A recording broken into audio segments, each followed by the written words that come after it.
Hello grade 8 learner, welcome to another video lesson in mathematics. In this video lesson, we will be discussing about subtracting rational algebraic expressions with dissimilar denominators. It's a great day to learn, so prepare your pen, paper, and module as you start watching and learning from this video lesson. Happy learning! This lesson is based on the K-12 curriculum learning competency.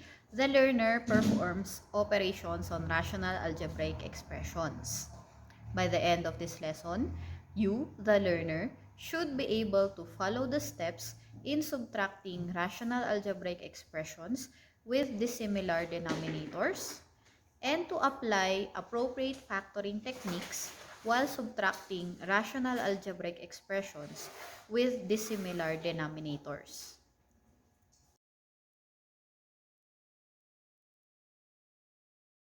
Just like our previous discussions, we begin with a review on how to subtract fractions. This time, because we have fractions with different denominators, we have to change first these fractions into fractions with similar denominators. We do that by finding the least common denominator. Then, when we change the denominator, we also change the numerators according to how the denominator changed. Here, we see that the LCD is 35 because it is the least common multiple of 7 and 5. Now, we change our fractions to their equivalent similar fractions. In our first fraction, since we multiply 5 to 7 for it to become 35, we also multiply the same number 5 to the numerator. In our second fraction, we also multiply 7 to the numerator because we multiply 7 to the denominator for it to become 35. Now that our fractions have similar denominators, we can now subtract their numerators. Remember that in subtracting integers, subtraction changes to addition, and the sign of the second term is changed to its opposite. So what we are actually doing is to add 25 with positive 21 to get the final answer, which is 46 over 35.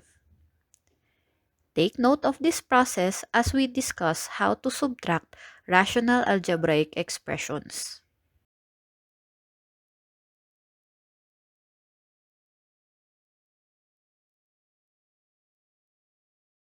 When we subtract rational algebraic expressions with different denominators, we follow this formula. A over B minus C over D is equal to A times D over B times D minus C times B over B times D, which then results to AD minus CB over BD, with A, B, C, and D representing polynomials, and the denominators should not be equal to 0. Take a look at the following example to see how it is solved. Compare it to how we subtract fractions.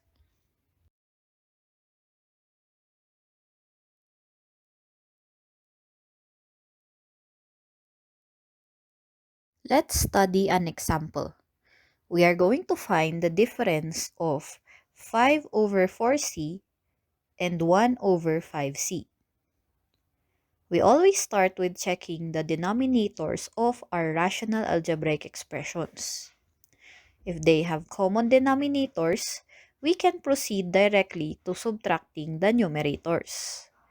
But since we can see that our examples do not have common denominators, we have to change them first to similar RAEs.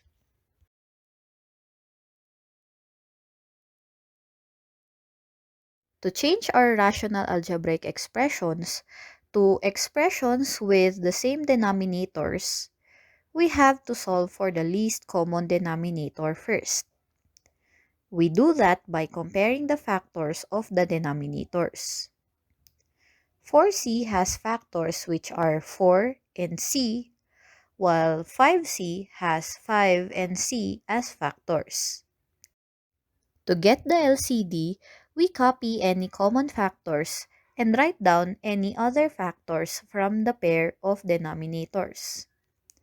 In this case, we see that c is a common factor to both denominators. So we copy that as one factor, while we copy down 4 and 5. Thus, we have 4 times 5 times c, or 20c as our LCD.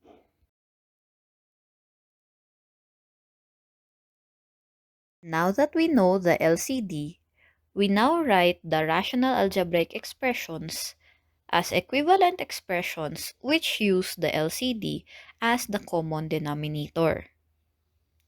In our first expression, we see that we have to multiply 5 to 4c for it to become 20c. If we do that, we should also multiply 5 to the numerator. For our second rational algebraic expression, we see that we have to multiply 4 to both numerator and denominator. Doing this will give our similar expressions, which are 25 over 20c and 16 over 20c.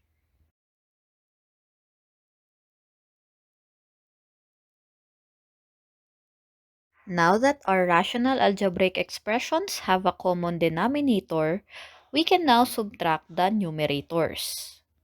In our solution, we have 25 minus 16. Doing the operation correctly, we have the final result, which is 9 over 20c. This solution is quite simple, especially because we have monomials in our numerators and denominators. If you're up for a challenge, let's take a look at an example with polynomial expressions. For this example, let us subtract x minus 1 over x squared minus 9 from x minus 4 over x squared plus 4x plus 3. Take care how you write your mathematical sentence based on this description. So we start our solution by checking if the rational algebraic expressions have common denominators. We can see that they are different, so we move on to the next step.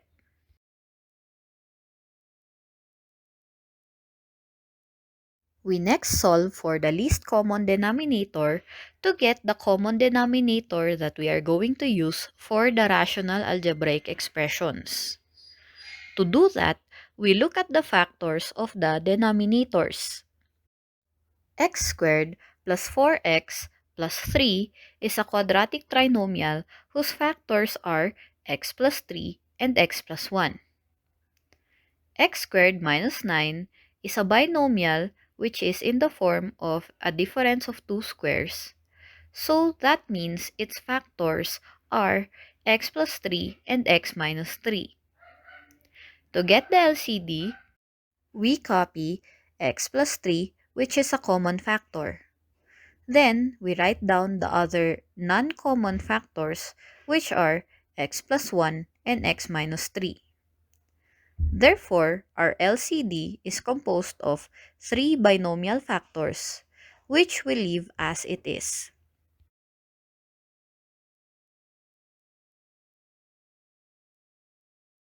Now that we know what the LCD is, we rewrite our rational algebraic expressions as equivalent RAEs with a common denominator. To know what factor to multiply to the numerator and denominator, it's best if the numerators and denominators are written in their factored forms. When we do that, we can easily see that we have to multiply x minus 3 to the numerator and denominator of our first RAE, and x plus 1 to the numerator and denominator of the second RAE. Before we can subtract the numerators, however, we have to multiply the binomials first in the numerators, either through FOIL method or by applying the distributive property.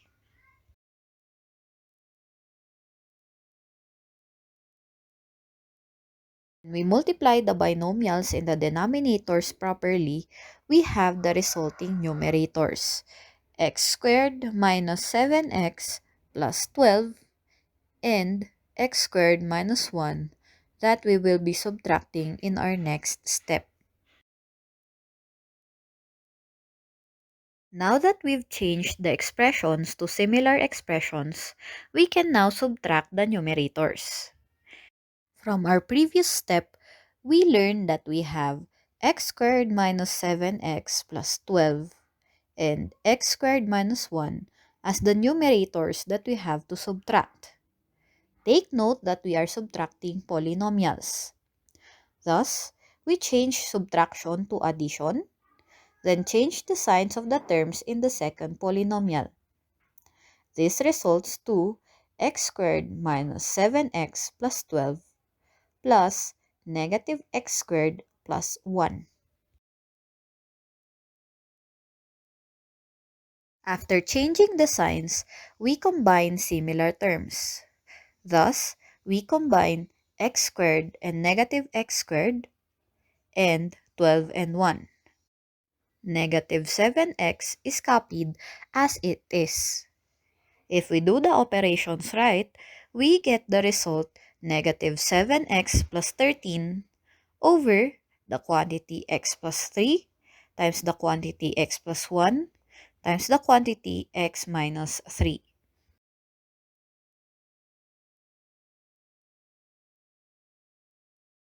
The last step in our solution is to simplify the expression that we got. If we try factoring the numerator out, we will find that it has no common factors with the factors in the denominator.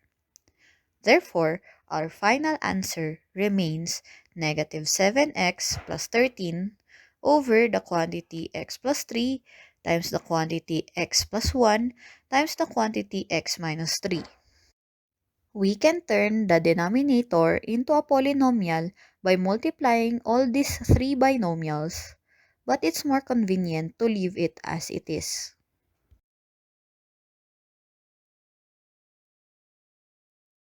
And that's the end of our discussion.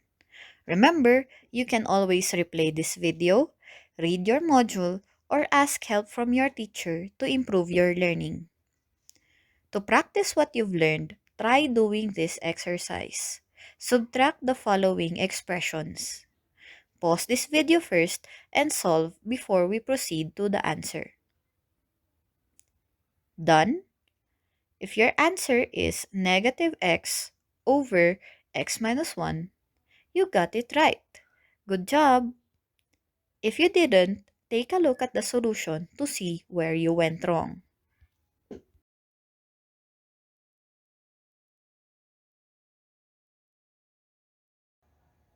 Congratulations for finishing this video lesson. We hope that it had made things clearer for you. You've done a marvelous job in taking steps to improve yourself. As someone once said, the expert in anything was once a beginner. Keep on learning, dear learner, and we'll see you again in our next video module.